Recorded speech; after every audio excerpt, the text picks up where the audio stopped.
Meus amigos, como evitar que se repitam novas tentativas de golpe de Estado no Brasil, como o que aconteceu em 8 de janeiro de 2023, é o tema objeto da nossa apresentação a partir deste momento. O que nós pretendemos é apresentar como promover o fortalecimento da democracia, para evitar que se repitam novas tentativas de golpe de Estado e se implantem ditaduras no Brasil, no presente e no futuro. A democracia precisa ser fortalecida no Brasil diante das ameaças concretas à sua existência, como os eventos que eclodiram em 8 de janeiro de 2023, com a tentativa de golpe de Estado promovida por forças políticas de extrema-direita e setores da sociedade brasileira insatisfeitos com a vitória de Lula nas eleições presidenciais. A tentativa de golpe de Estado, em 8 de janeiro de 2023, foi resultado do fracasso da democracia representativa, como é praticada no Brasil, que elege governantes e parlamentares nos seus diversos níveis, federal, estadual e municipal, que não têm realizado os objetivos expressos na Constituição de 1988, contribuindo desta forma para agravar os gigantescos problemas econômicos e sociais da sociedade brasileira. A Constituição de 1988, a leitura que nós fizemos da Constituição de 1988, permitirá saber que ela estabelece em seus princípios fundamentais, em seu artigo 1º, o respeito à dignidade da população brasileira e aos valores sociais do trabalho que não foram colocados em prática pelos governantes e parlamentares em seus diversos níveis no Brasil. Porque a grande maioria da população brasileira continua ainda marginalizada diante da existência do gigantesco nível de desemprego e do trabalho informal existente no país, bem como pela existência de um grande número de populações desassistidas, pela insuficiência dos serviços públicos de educação, saúde, saneamento básico, habitação e transporte público de qualidade. A Constituição de 1988 estabelece também, em seu artigo 3º, que constituem objetivos fundamentais da República Federativa do Brasil construir uma sociedade livre, justa e solidária, garantir o desenvolvimento nacional, erradicar a pobreza e a marginalização e reduzir as desigualdades sociais e regionais e promover o bem de todos, sem preconceito de origem, raça, sexo, cor, idade, quaisquer outras formas de discriminação. O artigo 3º, entretanto, ainda não foi colocado em prática no Brasil, em sua plenitude, pelos seus governantes e parlamentares em seus diversos níveis. Porque ainda convivemos com a pobreza endêmica, a marginalização de grandes contingentes da população brasileira e também de desigualdades sociais e regionais que aumentam a cada dia.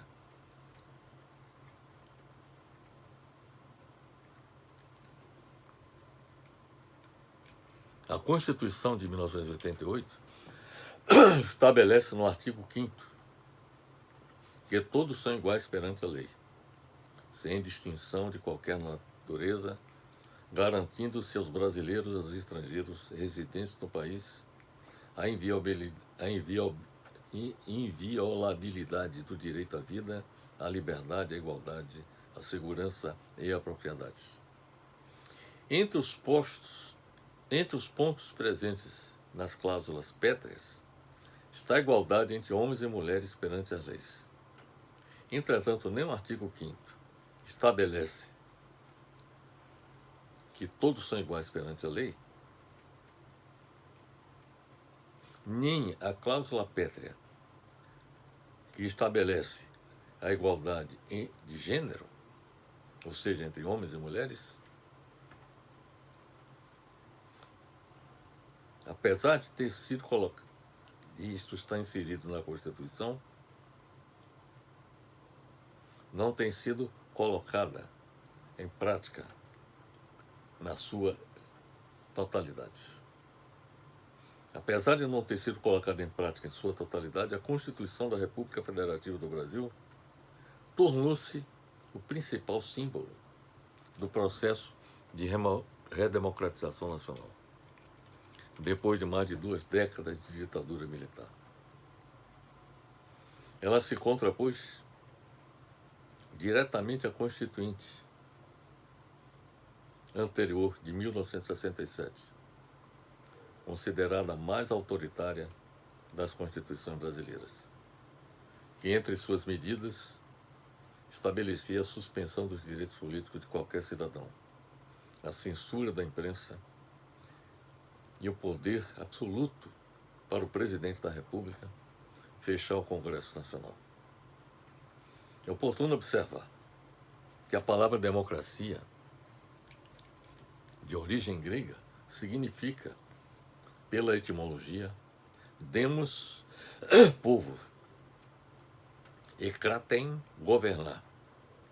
Foi o historiador grego Heródoto quem utilizou o termo democracia pela primeira vez no século V a.C. Na Grécia Antiga havia democracia direta, em que os próprios cidadãos tomavam as decisões políticas nas cidades-estados gregas. O modelo de democracia dos gregos foi denominado de democracia pura, pois consistia em uma sociedade com um número pequeno de cidadãos, que se reunia e administrava o governo de forma direta. Devido à complexidade da sociedade moderna, tornou-se uma exigência outra forma de organização política, a da democracia indireta, também chamada de democracia representativa, que é a que nós estamos vivendo no Brasil, que significa as pessoas serem eleitas por votação para representar um povo, uma população, determinado grupo, comunidade, etc. Democracia, no nosso entendimento, só pode ser governo do povo e de todos nós. O povo é realmente quem deveria reger o governo, embora faça indiretamente por meio de representantes escolhidos através do voto. Esta é a essência da democracia representativa. A primeira condição para a democracia existir é a eleição popular. Essa é a primeira condição. É existir eleição popular, a escolha dos governantes e seus representantes pelo povo. Não basta, porém, a realização da eleição para caracterizar a democracia. Nós ainda não vivemos uma democracia plena em nosso país. A democracia não se esgota, portanto, na eleição dos representantes do povo. É preciso que os governantes, depois de eleitos, respeitem a Constituição e procedam sempre de acordo com as aspirações e interesses do povo que os elegeu. Durante seus mandatos, os eleitos deveriam agir sempre em consonância com a opinião pública. Não pode haver democracia em oposição à opinião pública. Quando não há essa consonância, o povo não governa. Quando há um conflito flagrante entre o que a opinião pública pensa e o que o governo realiza, isso daí configura uma situação que é inaceitável por parte de quem efetivamente defende a democracia.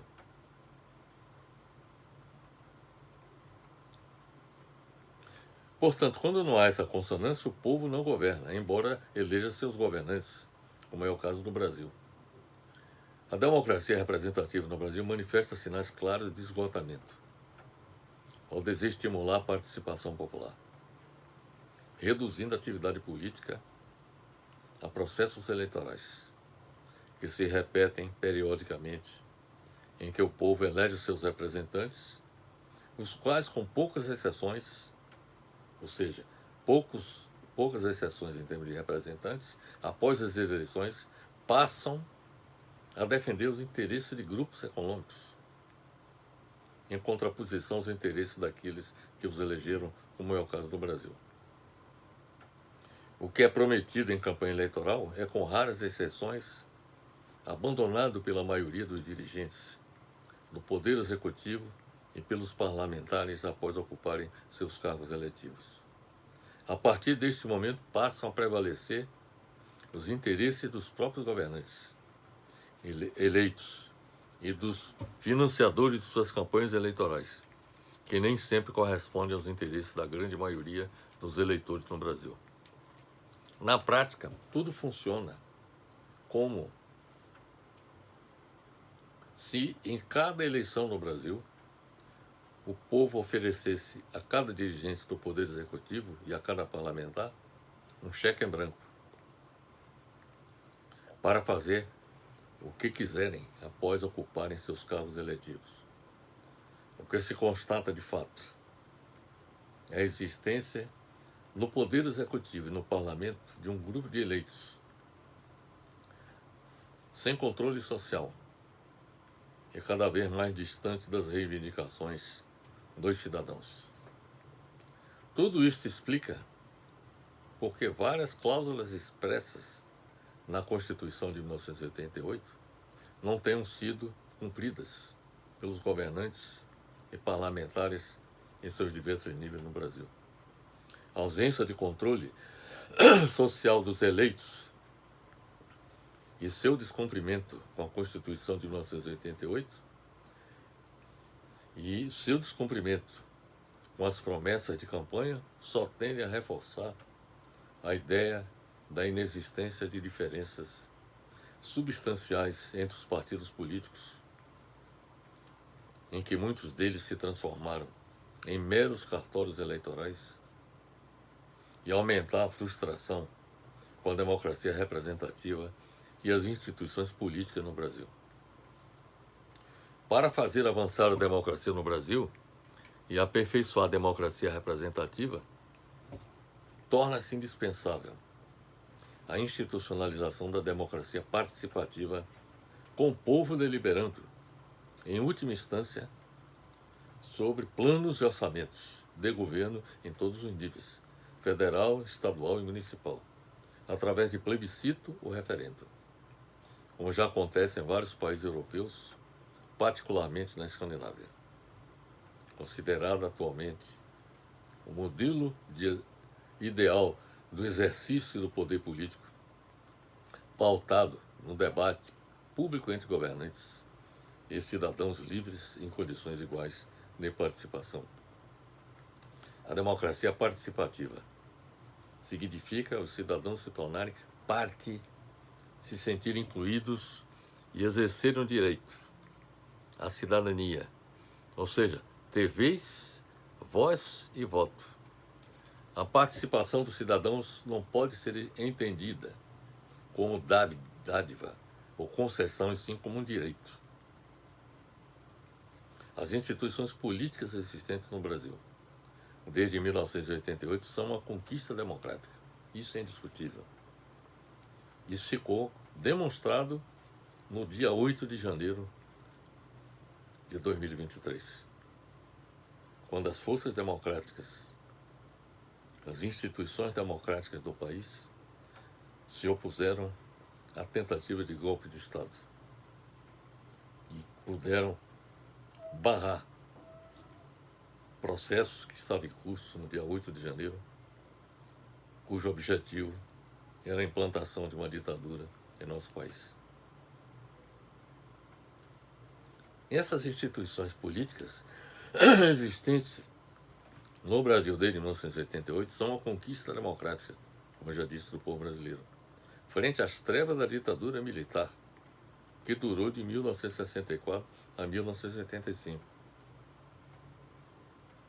Mas, de forma alguma, são expressão de uma verdadeira democracia, que só poderá ser alcançada com a democracia participativa, conforme já lhes afirmei. A democracia participativa seria a forma de evitar que planos e orçamentos de governo sejam impostos à população, atendendo à vontade exclusiva dos governantes e dos grupos econômicos, como ocorre na democracia representativa praticada atualmente no Brasil.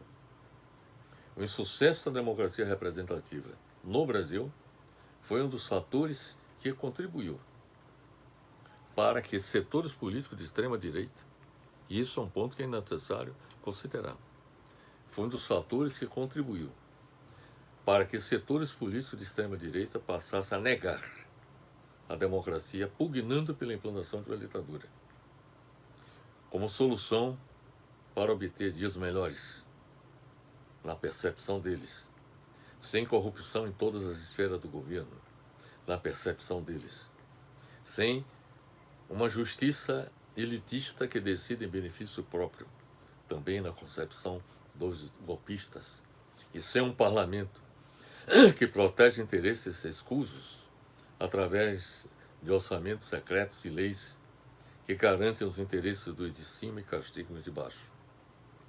A constatação de que grupos de extrema-direita e setores da sociedade insatisfeitos possam voltar a ameaçar a democracia obriga atualmente a todos os democráticos do Brasil a somar esforços para impedir novas tentativas de golpe de Estado, com fortalecimento da democracia. Para alcançar este objetivo, é preciso que as forças democráticas do Brasil se empenhem para fazer com que a democracia participativa seja inserida em nossa Constituição.